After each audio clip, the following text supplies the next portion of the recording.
Punnoorkulam AEO നാക്കോല റോഡിൽ AEO സെന്ററിന് സമീപത്തെ കലുങ്ക് തകർന്നു. ഇതോടെ ഇതുവഴിയുള്ള യാത്ര ദുഷ്കരമായി.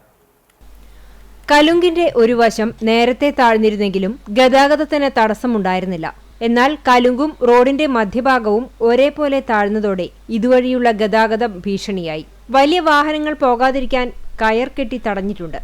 ഇരുചക്ര വാഹനങ്ങൾ വശത്തുകൂടി കഷ്ടിച്ചാണ് കടന്നു പോകുന്നത്. AEO നാക്കോല റോഡ് നവീകരണത്തിന്റെ ഭാഗമായി ടാറിംഗ് കുത്തിപ്പൊളിച്ച് ഒരു മാസമായിട്ടും പണി നടത്തിയിട്ടില്ല.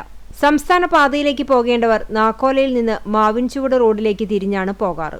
ഈ വളവിന് തൊട്ടു മുമ്പാണ് കലുങ്ക് തകർന്നത് എന്നതിനാൽ മാവിൻചുവട് റോഡിലേക്കും പോകാൻ പറ്റാത്ത അവസ്ഥയാണ്.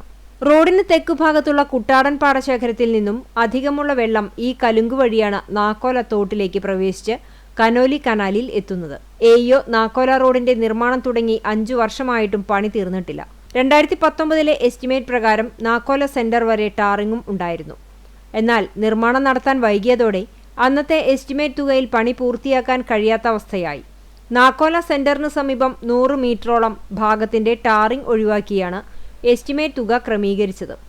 ഇതിനാൽ തകർന്ന കലുങ്ക് ഉൾപ്പെടെയുള്ള ഭാഗത്ത് ടാറിംഗ് ചെയ്യാൻ കഴിയില്ല.